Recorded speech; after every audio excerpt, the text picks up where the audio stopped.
தேவனாகிய கர்த்தருடைய பரிசுத்த நாமத்திற்கு மகிமை உண்டாவதாக. இந்த 5ஆம் வாய்ஸ் மெசேஜிலும் கர்த்தராகிய இயேசு கிறிஸ்துவின் இரகசிய வருகை அந்தி கிறிஸ்துவின் 7 வருட ஆட்சியின் இறுதியிலே கடைசி எக்காலம் துணிக்கும் பொழுது நடைபெறும் என்று சொல்லுகிற சத்தியத்தை நாம் இந்நாளிலே பார்க்க இருக்கிறோம். 1 கொரிந்தியர் 15ஆம் அதிகாரம் 51, 52 வசனங்களிலே நாம் அறிந்திருக்கிறபடி, இது ஒரு ரகசியத்தை நான் உங்களுக்கு அறிவிக்கிறேன். நாம் எல்லாரும் நித்திரையடையதில்லை, ஆகிலும் கடைசி காலம் துணிக்கும் பொழுது ஒரு நிமிஷத்திலே, ஒரு இமைப்பொழுதிலே நாம் எல்லாரும் மறுரூபமாக்கப்படுவோம். கடைசி காலம் துணிக்கும், அப்பொழுது மரித்தோர் அழிவில்லாதவராய் எழுந்திருப்பார்கள், நாமும் மறுரூபமாக்கப்படுவோம் என்று சொல்லி அப்போஸ்தலனாகிய பவுல் கொரிந்தியருக்கு நிருபமிடுகிறதை பார்க்கிறோம். இந்த வசனத்தின்படி கடைசி காலம் துணிக்கும் பொழுது மரித்தோர் எழுந்திருப்பார், உயிரோடு இருக்கிற நாமும் அவர்களோடு எடுத்துக்கொள்ளப்பட்டு எவ்விதமாய் கர்த்தரோடு எப்பொழுதும் இருப்போம் என்று சொல்லி 1 தெசலோனிக்கர் 4ஆம் அதிகாரம் 15 முதல் 17 வசனத்திலே இதைத்தான் படிக்கிறோம். இப்படியாக இரகசிய வருகை நடைபெற இருக்கிறது. இதை தானியேல் தீர்க்கதரிசி புஸ்தகம் 12ஆம் அதிகாரத்திலே இந்த இரகசிய வருகை மரித்தோர் உயிரோடு எழுப்பப்படுகிறதும், உயிரோடு இருக்கிற சபை ப்ளஸ் 1,40,000 யூதர்கள் உயிரோடு எடுத்துக்கொள்ளப்படுதலையும் அந்த 12 அதிகாரம் முழுவதும் எழுதியிருக்கிறதை நாம் பார்க்கிறோம். 12ஆம் அதிகாரத்திலே 1 முதல் 4 வசனங்களிலே நான் படிக்கிறேன். உன் ஜனத்தின் புத்திரருக்காக நிற்கிற பெரிய அதிபதியாகிய மிகாவேல் அக்காலத்தில் எழும்புவான். யாதொரு ஜாதியாரும் தோன்றியராத முதல் அக்காலம் மட்டும் உண்டாயிராத ஆபத்து காலம் வரும். அக்காலத்திலே புஸ்தகத்திலே எழுதியிருக்கிறவர்களாக காணப்படுகிற உன் ஜனங்கள் அனைவரும் விடுவிக்கப்படுவார்கள். பூமியின் தூளிலே நித்திரை பண்ணுகிறவர்களாகி அநேகரில் சிலர் நித்திய ஜீவனுக்கும் சிலர் நித்திய நிந்தைக்கும் இகழ்ச்சிக்கும் விழித்து எழுந்திருப்பார்கள். ஞானவான்கள் ஆகாய மண்டலத்தின் ஒளியைப் போலவும் அநேகரை நீதிக்குள்படுத்துகிறவர்கள் நட்சத்திரங்களைப் போலும் என்றென்றைக்கும் சதா காலங்களிலும் பிரகாசிப்பார்கள். தானியேல் ஆகிய நீயோ என்றால் முடிவு காலம் மட்டும் இந்த வார்த்தைகளை புதைவர்களாக வைத்து வைத்து இந்த புத்தகத்தை முத்திரை போடு. அப்பொழுது அநேகர் இங்கும் அங்கும் ஓடி ஆராய்வார்கள், அறிவும் பெருகிப்போம். இந்த வசனங்களிலே அந்தி கிறிஸ்துவின் காலம் இதுவரைக்கும் உண்டாயிராத ஆபத்து காலம் வரும். அப்பொழுது உன் ஜனத்தின் புத்திரருக்காக நிற்கிற பெரிய அதிபதியாகிய மிகாவேல் எழும்புவான். அதாவது தானியேல் இஸ்ரவேல் ஜனங்களுக்காக நிற்கிற பெரிய அதிபதியாகிய மிகாவேல் எழும்புவான் என்று சொல்லி 2ஆம் வசனத்திலே பூமியின் தூளிலே நித்திரை பண்ணுகிற அநேகரில் சிலர் நித்திய ஜீவனுக்கும் நித்திய நிந்தைக்கும் விழித்து எழுந்திருப்பார்கள் என்றும், 1ஆம் வசனத்திலே உன் ஜனத்தின் புத்திரருக்காக நிற்கிற ஜனத்தின் அதிபதி என்றும், புஸ்தகத்திலே பேரெழுதப்பட்டவர்களாக காணப்படுகிற உன் ஜனங்கள் அனைவரும் விடுவிக்கப்படுவார்கள். அதாவது அந்தி கிறிஸ்துவின் காலத்திலே யூதர்கள் 1,40,000 பேர் உயிரோடு விடுவிக்கப்படுகிறதை குறிக்கிறது.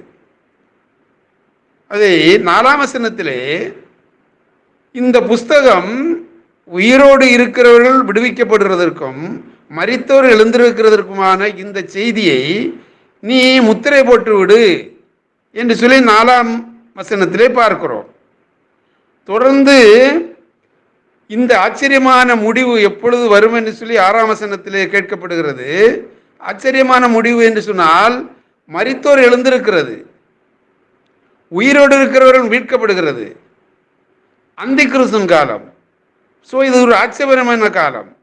அப்பொழுது என்ன பதில் சொல்லப்படுகிறது என்று சொன்னால் 7ஆம் வசனத்திலே ஒரு காலமும் காலங்களும் அரை காலமும் செல்லும் என்றும், பரிசுத்த ஜனத்தின் வல்லமையை சிதறடித்தல் முடிவு வரும் பொழுது இவைகளெல்லாம் நிறைவேறி தீரும் என்றும் என்றென்றைக்கும் ஜீவித்திருக்கிறவர் மேல் ஆணையிட்டு சொல்லப்பட்டது.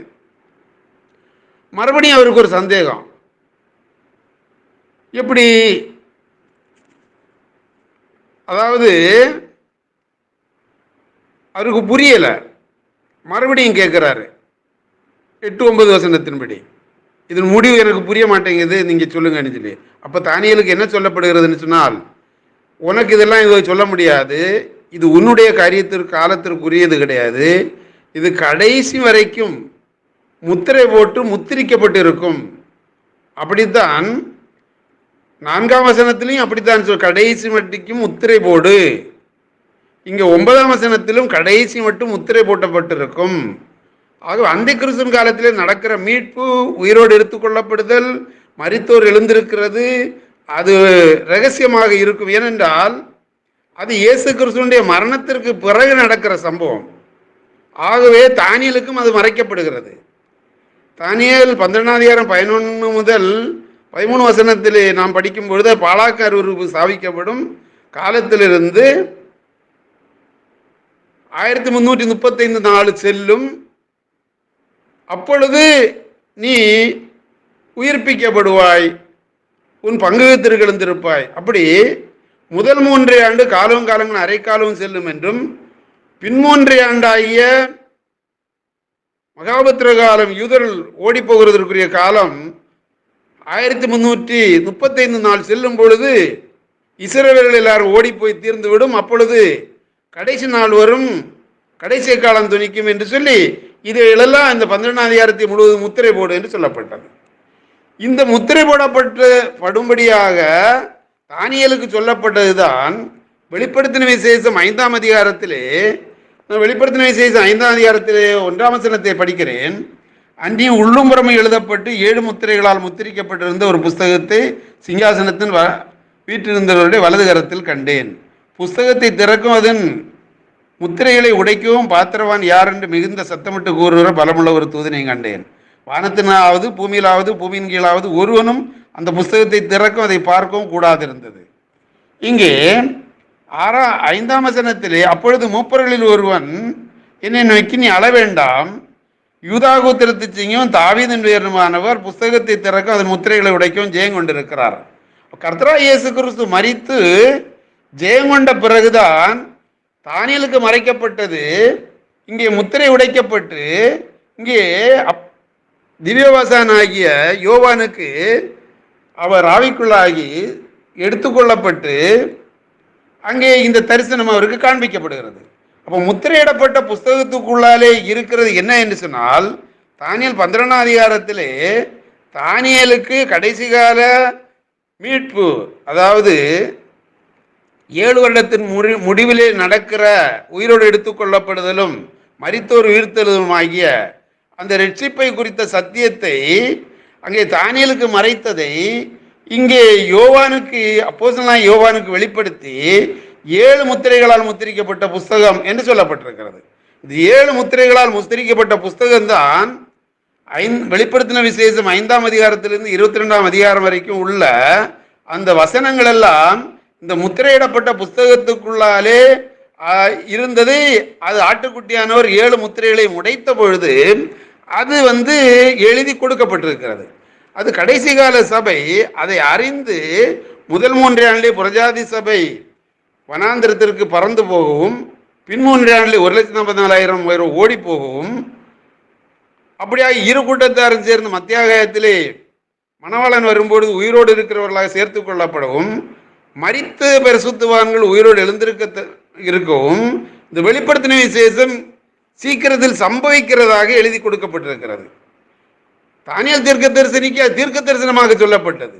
ஆனால் வெளிப்படுத்தின விசேஷம் இயேசு கிறிஸ்துவின் மரணத்திற்கு பிறகு கடைசி காலம் துணிக்கும் பொழுது அந்த கிறிஸ்துவனுடைய 7 ஆண்டு முடியும் பொழுது ரகசிய வருகையாக அவர்களை சேர்த்து 1000 வருஷ அரசாட்சி வருகிறபடினாலே இது சம்பவமாக இருக்கிறது.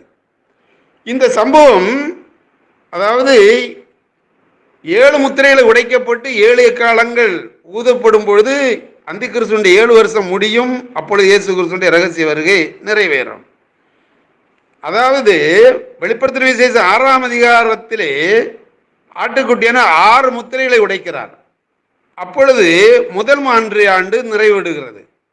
அப்பொழுது மணவாட்டி சபையானவள் வெளிப்படுத்தின விசேஷம் 12ஆம் அதிகாரம் 14ஆம் வசனத்தின்படி வனாந்தரத்தில் உள்ள தன்னிடத்திற்கு பறந்து போகும்படி அவளுக்கு பெருங்குலகின் 2 சிறகுகள் கொடுக்கப்பட்டது.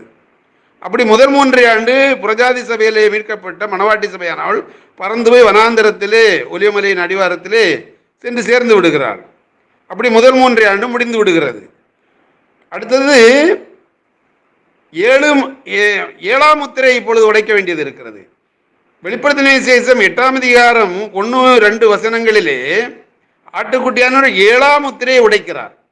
அந்த 7ஆம் முத்திரையை உடைத்த பொழுது 7 தூதர்கள் எக்காலம் ஊதுகிறதற்கு தங்களை ஆயத்தப்படுத்துகிறார்கள். முதல் 3 ஆண்டு 6 முத்திரைகளை உடைத்த பொழுது முடிந்து விட்டது. சபை வனாந்திரத்திற்கு போய்விட்டது உயிரோடு. இப்பொழுது 7ஆம் முத்திரையை உடைக்கும் பொழுது இங்கே 7 தூதர்கள் எக்காலம் ஊதுகிறதற்கு இருக்கிறார்கள். ஆகவே 7ஆம் முத்திரை என்று சொல்கிறது 7 எக்காலங்களை கொண்டதாக இருக்கிறது. அதிலே 8ஆம் அதிகாரத்திலே 4 எக்காலங்கள் ஊதப்படுகிறது. 9ஆம் அதிகாரத்திலே 2 எக்காலங்கள் ஊதப்படுகிறது. 9ஆம் அதிகாரம் 18ஆம் வசனத்திலே 6ஆம் எக்காலம் ஊதி முடிக்கப்படுகிறது. அப்படி 6 எக்காலங்கள் முடிந்து விட்டது. அதாவது 7 எக்காலங்களும் அந்த கிறிஸ்துவின் பின்னி 1 ஆண்டு காலம். 7ஆம் முத்திரை உடைத்த போதுதான் 7 எக்காலங்கள் ஊதுகிறதற்கு தூதர்கள் தங்களை ஆயத்தப்படுத்துகிறார்கள். ஆகவே பின் 3 ஆண்டு முழுவதும் எக்காலத்தின் காலம். 7ஆம் எக்காலம் ஊதும் பொழுது 6 எக்காலம் முடிந்த பிறகு 7ஆம் எக்காலம் ஊதப்படுகிறது. 7ஆம் எக்காலம் வெளிப்படுத்தின 7ஆம் எக்காலம் ஊதும் பொழுதுதான் கடைசி எக்காலமாக இருக்கிறது. கடைசி காலம், அதாவது வெளிப்படுத்தின 10ஆம் அதிகாரம் 6ஆம் வசனத்திலே இனி காலம் செல்லாது 7ஆம் தூதன் எக்காலம் ஊதப்போகும்போது தேவ ரகசியம் நிறைவேறும் என்று வானத்தையும் அதில் உள்ளவைகளையும் பூமியும் அதில் உள்ளவைகளையும் சமுத்திரத்தையும் அதில் உள்ளவைகளையும் சிருஷ்டித்தவரும் சதா காலங்களிலும் உயிரோடு இருக்கிறவர்கள் ஆணையிட்டு சொல்லப்பட்டது.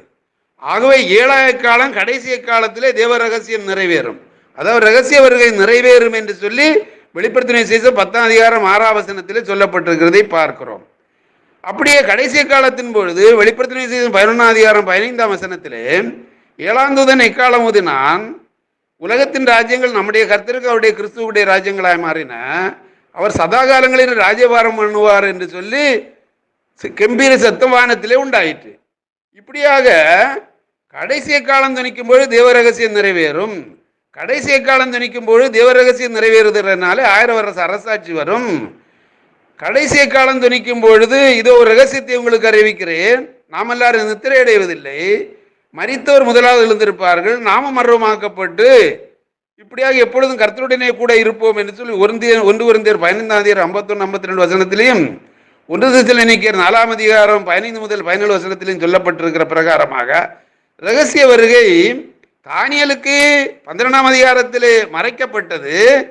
அது அவருடைய காலம் இல்லை. இயேசு கிறிஸ்து கல்வாரியிலே மரித்த பிறகு அந்த முத்திரையை உடைக்கப்பட்டு அது கை கொள்ளப்பட வேண்டும். அது 70 அந்தி கிறிஸ்துடைய 7 வருட காலத்திற்குரியது. அதை யோவானுக்கு வெளிப்படுத்தி கொடுத்தார். அந்த முதலாம் முத்திரை உடைக்கப்படும் பொழுது அந்தி கிறிஸ்து வெளிப்படுகிறான். நீங்க 6ஆம் அதிகாரம் 1-2 வசனத்திலே படிக்கும் பொழுது 6ஆம் அதிகாரம் 1-2 வசனத்தை படிக்கிறேன். ஆட்டுக்குட்டியான முத்திரைகளில் உடைக்க கண்டேன், அப்பொழுது 4 ஜீவன்கள் என்னை நோக்கி நீ வந்து பார் என்று சொல்ல இடி முழக்கம் என்று சத்தமாய் சொல்ல கேட்டேன்.